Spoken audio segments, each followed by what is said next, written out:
and this is another edition to WWE Aftershows, and of course this is Raw Aftershow, baby! And if you haven't already, go ahead and comment down below what your favorite moment of Raw was, and of course what you're looking forward to at Royal Rumble! And it's crazy that we're on the road to WrestleMania 34, and it's crazy that it's almost 2018, but hey, hopefully 2018 brings us awesome stuff.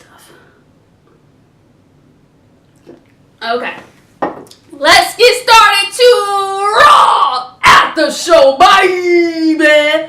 Alright, let's get started. With further ado, Raw opens up with a recap of Kane versus Braun Strowman from last week's show. Gotta admit, that match was actually somewhat decent. It was a pretty good match.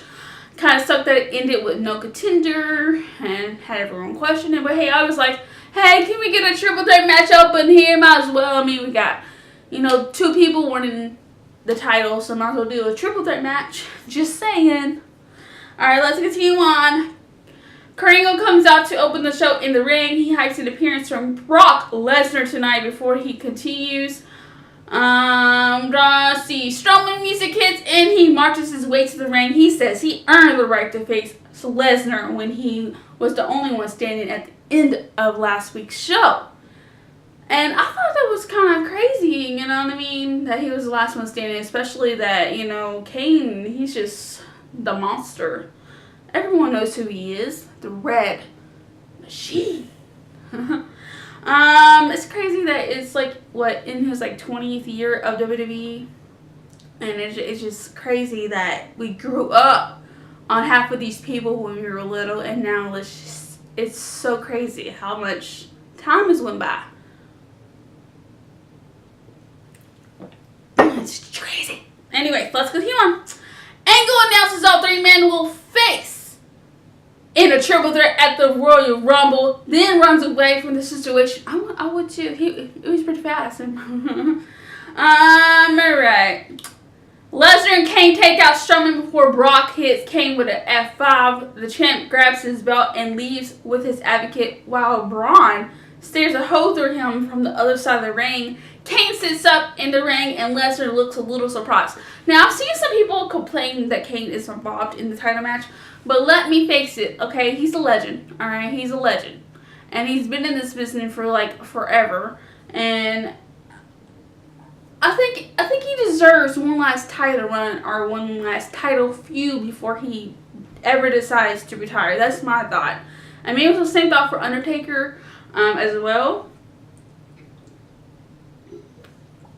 Because they're legends. They should at least get some type of last big moment in WWE. That's my thought, though. Hey, maybe it's just me. But all their careers, though, have been big moments. But I think it would be amazing just to see him just win something again. You know what I mean? So, that's my thought, though. My thought, my opinion. We're all in here talking about our opinion. Alright, Jason Jordan comes out instead of Samoa Joe, and he says he wants to face Samoa Joe first. And he tells Rollins he has nothing but respect for him.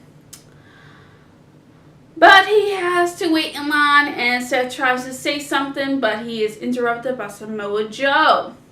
I kind of like this Rollins and Samoa Joe feud. It's kind of interesting. I don't know if it's just me, but I find it interesting. At least it's something different, I guess. Something new this week. Alright, let's continue on. Joe suggests Rollins and Jordan fight to see who wants to face him.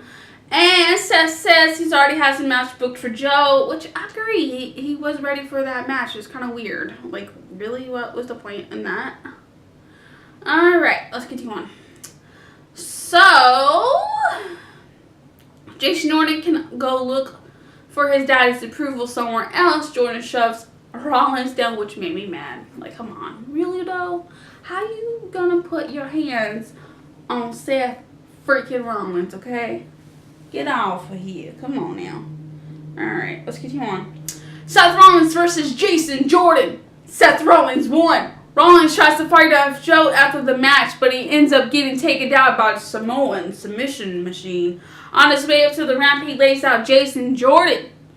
And not sure if I said that, but Seth Rollins did win. Let's continue on. Finn Balor versus The Miz in a 2-on-1 handicap match. The ref is forced to disqualify Miz for ganging up on Balor and not listening to the ref's instructions. Can we talk today? Let's try to talk. Hideo Itami runs to the ring and helps Balor fend off Dallas and Axel. If I butchered his name, I am so sorry. Let's continue on. Finn Balor and Hideo Itami versus Dallas and Axel. Finn Balor and Hideo Itami won. Drew Gulak versus Cedric Alexander with Enzo Amaro on commentary. Cedric Alexander won. Now we have to give credit to Enzo for walking away from this match and kind of distracting Gulak, if you will. That's just my thought though. I'm pretty sure who wins this will face Enzo at Royal Rumble. I'm not too sure when they fight. I didn't hear that part. I went, kind of sometimes I don't listen to the 205 stuff. Alright, let's continue on. Asuka versus Alicia Fox. Asuka won. Dean Ambrose and Seth Rollins and Jason Jordan. Can we give credit to Seth Rollins for facing people a lot? I'm going to do that wrong. Alright, let's continue on. Versus, Jason Jordan versus The Bar and Samoa Joe. The Bar and Samoa Joe won. We see... Dean Ambrose did get hurt. I heard that he's going to be out of WWE for a little while. I'm not sure if it was I think it was a storyline to cover his injury, if you will. I think he was really hurt, is what I heard. And I also heard that it was a fake injury. So I have no idea, but I heard that it's real, I heard it's fake. I don't know. Just give your prayers to Dean Ambrose. Hopefully he'll be alright in returns, I think it's kind of funny, though, that Seth Rollins was the one who jumped on all three of the people, right? And Dean Ambrose was right there when he did it. And I don't know how you didn't see him. He just jumps over the thing and hits him. And I was just wondering, maybe this would be the opening to Dean Ambrose versus Seth Rollins again. I know, you guys, I love the Shield. You know that. I love the Shield. But come on. I think it's amazing if they do their own thing, too. So... And I heard that Roman Reigns is going to be out for a while too. And I also heard that, Rollins and Samoa Joe are during their feud. So, Dean Ambrose maybe he's off TV for a while. I don't know. Just leave your thoughts down below in the comments. Alright, let's continue on. Of course, we see Limo. And at first, I thought it was maybe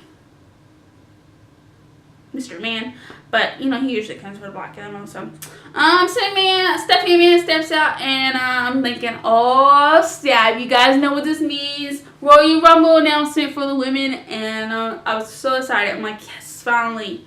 Dean Ambrose and Seth is shown backstage as Dean is getting checked out for his elbow. Samoa and The Bar come in and attack Seth, and then Samoa turns his attention to Dean and attacks and injures him. He puts like this weird bulldog thing over his arm, or I don't know. This looks like they're going to be writing Dean off TV. See what I'm saying? The Rival versus Heath and Rhino. It's great to see the Rival. And also great to see Heath and Rhino. It's been a while since we've seen them on TV. Alright. The Rival didn't win. Slater and Rhino are shown walking backstage. Angle tells them they need to toughen up if they want to have more opportunities. Slater worries that they might be getting fired. Rhino tells them they need to change their attitude. Rhino tells him he knows exactly what they can toughen up and walks away. The Absolution versus Sasha Banks and Bayley and Mickey.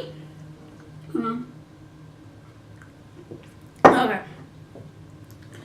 Alright. Rose and Deville run into the ring and attack Sasha. The ref is forced to call for the bell when they refuse to get out of the ring. Nia Jax hits and she walks to the ring and she disposes all three women. She lifts Rose and Deville up at the same time for a Samoa drop, which was pretty insane. Paige clips Nia's knee and kicks her in the face. Absolution gangs up on her until the entire women's division comes out and beats up the trio. Stephanie's music hits and everyone stops fighting. She comes to the ring and talks about the women's revolution starting on Raw 3 years ago. She gives all the women in the ring props for taking out the women's revolution to the next level and breaking new ground with several first-time matches. She says it's time to make history one more time. Stephanie McMahon announces the first women's Royal Rumble match to take place next year, which is Royal Rumble, which will be next year. It is crazy that we're talking about next year, right? This year, though. The show ends with the crowd and the women in the ring cheering and celebrating the news. We all knew this was happening, but it's awesome that it's really happening. The women's division is on fire. They keep making history. Couldn't be more proud with how much the women's wrestling has changed. Rating 80 out of 80. Awesome show and matches as we look on to Royal Rumble. Are you excited for the first ever Royal Rumble match for the women? I know I am. I can't wait. I'm very excited. Also, can we talk about the Bellas? Because we've heard that they might be returning in 2018. So will they be returning at Royal Rumble? Questions. Anyways, what y'all guys want to see them back? So that's the question. I hope we see like 30 people in this match. No offense, but there should be the same for the men. You know how the men do. It should be the same for the women. So I'm thinking NXT should be involved too. Now I'm not an NXT fan. Yeah, I try watching, you guys know that. But I think that it should be involved as well. All women in WWE should be involved, and I'm hoping that's the case. So, anyways, that is all I have, you guys, for Raw Aftershow. Don't forget to like this video and smash that subscribe button down below and hit it right about here. And don't forget to comment down below what your favorite one on Raw and what you're looking forward to at Royal Rumble. And don't forget to scroll down below and check out all the stuff in the description below. And I'll see you guys soon for SmackDown Live Aftershow. Anyways, till then, bye!